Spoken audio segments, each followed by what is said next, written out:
I know what you're asking. You ready? Yeah. All right.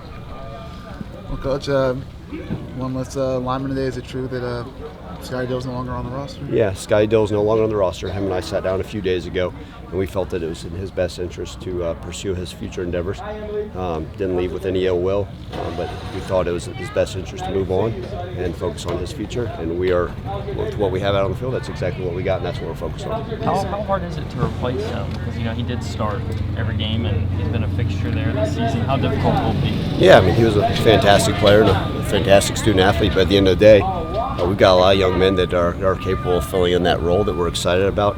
And like I keep telling everybody, it's our only focus is not what we don't have, it's what we have. And that's the exciting part, is we've got a lot of great pieces to this puzzle.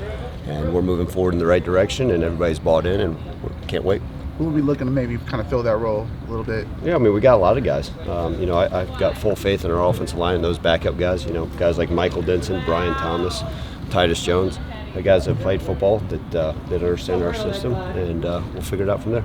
Is it a bit of a, again, going into this game, is it a bit of a work, you say you focus on what you have, but is it kind of concerning that 2 weeks before that, you are going to be about when you're starting line there? No, listen, there's always going to be things that pop up with a football program when you're dealing with 115 student athletes, and at the end of the day, we know we got to keep the train rolling. That's why we push our guys so hard. That's why we work so hard during the season. And this far into the year, if I don't have guys ready, then that's my fault as their position coach. And so at any position, we got to be ready to roll, whether it's injuries or anything that may occur.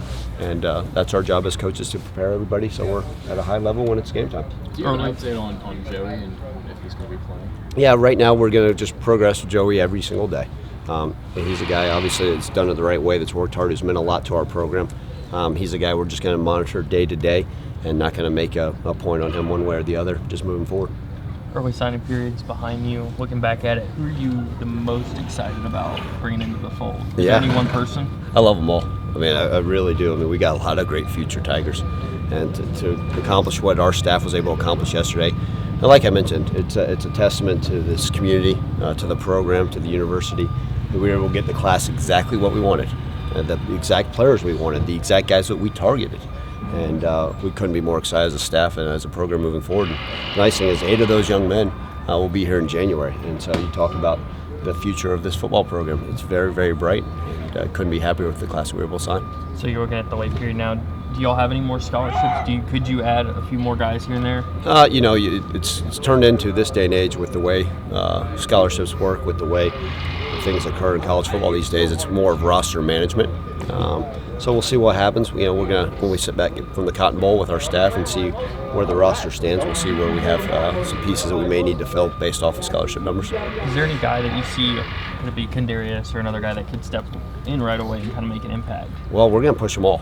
Look, you guys know this. I love competition, and the better chance we have, if we're bringing guys that can replace current players, that means we're getting better, and we're going to push, and everybody's going to give them the opportunity to play early.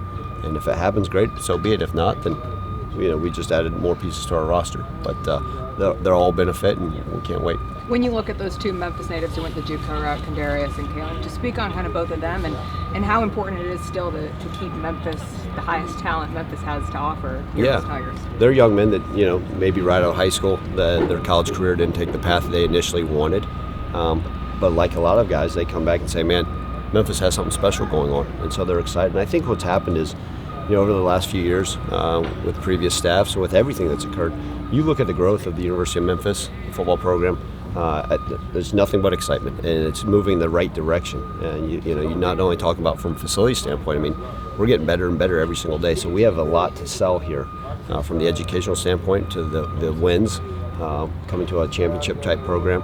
And so a lot of these Memphis natives and current high school students say, man, why leave town? We've got a wonderful thing going here, and this place is very special. And the more and more people that continue to realize that, we can keep the kids in the 901. With only 3 defensive signees in a small class overall, what were the specific targets on the defensive side of the ball? Yeah, we're heavy scholarship numbers on the defensive side right now anyways, so it's not like, hey, here comes this offensive head coach and that's what he's got to do.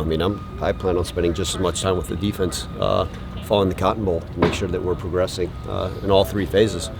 But at the end of the day, we had some areas of need and scholarship numbers on the offensive side that we felt like we had to fulfill.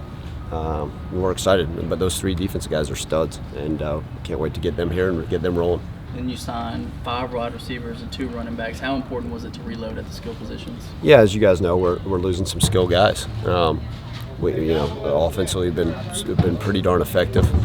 So those wide receivers are all different types of young men too. It's not like we added 5 of the exact same person. We added 5 different types of guys that we think can benefit us in every facet of our program. Whether it be special teams or offensively, and they're all good student athletes, which is huge to me. And then the running backs, look, if you're a running back in this country, why wouldn't you come to Memphis? I mean, you're going to have to find me reasons why not to come to Memphis to play running back. It's a special place, and look at the success our running backs have had. We've got two senior running backs. They're going to probably be draftable guys that are going to play at a high level as well. So just look at the production of that number. Why wouldn't you come here to play running back? Then when you look at the 3 offensive linemen, guys that you've obviously recruited for a while now and been on for a while now, what do you see from those 3 guys and what do they bring to the table? Yeah, anytime you get a chance to bring 3 high school offensive linemen in, that means you get a chance to develop them. Now, that doesn't mean they won't be able to help us and play right away. But at the end of the day, that position's one that you got to develop, like all positions on the football field. But I feel like that will really benefit us long term, right? You get a chance to groom them, for them to learn the system, to have an understanding what we want to do. And they're all guys, and when you get 2 of those that are early high school graduates, that means they're taking care of their work in the classroom. And anytime you can add more intellect plus physicality to your offensive line room, I think you got a plus. Just to be clear, you said 7 yesterday, so there will be 8 now? There will be 8 now, as far as I know. That's we'll cross our fingers and hope those final grades came in the right way. But yeah, we're planning on having 8 here early. Yeah. So how do you feel about blue shirting? It's been something y'all used a lot in the last few years. Is that something you want to continue to do going forward, or is it something you still have to evaluate? I think it has to be the right fit. Truly believe, right? We're not going to bring any guy, whether it's a early signing day guy, a guy we signed in February, a blue shirt, red shirt, gray shirt, whatever. They got all sorts of shirts nowadays. Whatever that is, we're going to find whatever we feel like is the right fit. I'm not going to sit here and say, well, we got to do this and got to do that. If a person doesn't fit our program the way we want to do things, we won't bring them in. But at the end of the day, if there's a piece of that puzzle that we need to add, then we'll do that and make sure it's the right person that's going to fit our culture moving forward.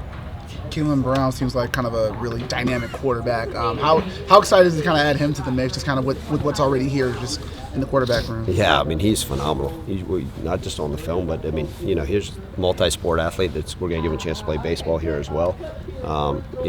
He's dynamic. He can run the ball, he can pass the ball, accurate, smart, tough. I mean, he fits the mold of everything you want in a quarterback. So can't wait to get him here because I know he's going to be dynamic in all phases. So how do you feel about him playing baseball? That's not something you mind letting him do? No, I think I support it. I mean, look, it's not like he's just your average Joe baseball player. He's a phenomenal baseball player. And that's something we've had those discussions with him over the whole last year. And so we've talked about how hard it is to be a student athlete at Memphis and to play football and play quarterback at a high level.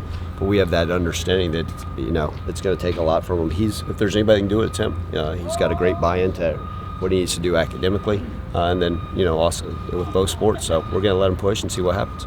And also, if you have a guy like Calvin who's been able to do both, so here's the foundation, right, where guys can, if they show it, they can do both and succeed, right? Yeah, absolutely. I mean, you got the blueprint for success right there, and a guy that was, playing at a high level in both of his sports, Calvin Alston. And that's the nice thing is, like I said, if there's an 18-year-old that can come in and handle his business, it'd certainly be our Mr. Brown. So we should be good moving forward. You guys good? All right. Thanks so much. Appreciate it, guys.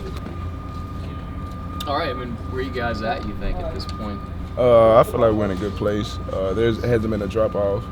Everybody knows the expectations, what we're out here to do. We're not out here to have fun. We're here to go win a ball game. So the mentality is great. Everybody's all in, and we're ready to go. How are things kind of going to change over the next few days as you guys kind of finish up here and make your way to Dallas? Nothing's really changing. The practice schedule is pretty much the same. We still got to get the work in before we, get to go have our good time, The game's next Saturday, so we're just taking it one day at a time, taking care of our bodies, making sure that we're 100% ready to go time game. How proud are you that if this is all going to end in the Cotton Bowl? Very proud. We're very deserving of this. It's been a long time coming. Memphis is in a good place right now. Not a good place, a great place, actually.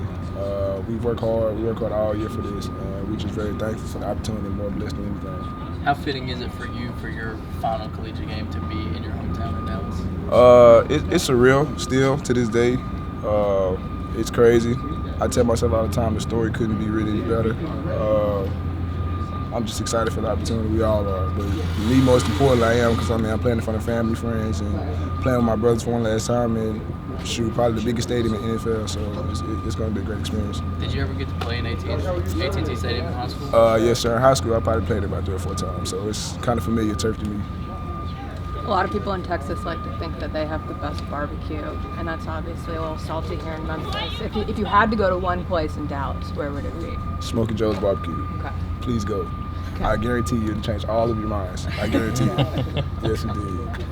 What was the feeling walking across the graduation stage when you hear that name? Bittersweet for sure.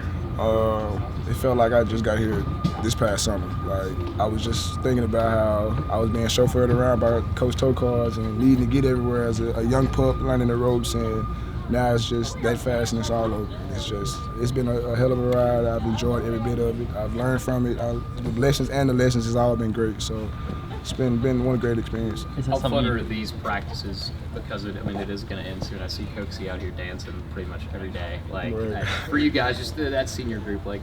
So the culture here in Memphis is always just enjoy yourself, loose, and have fun. We love each other. We love being around each other. We're excited to come out here and work together. Like it's never a dull moment. You know, it's like I said, it's very bittersweet. I'm gonna miss it, man. It's no place like this. I believe that there's no other place in the country like Memphis.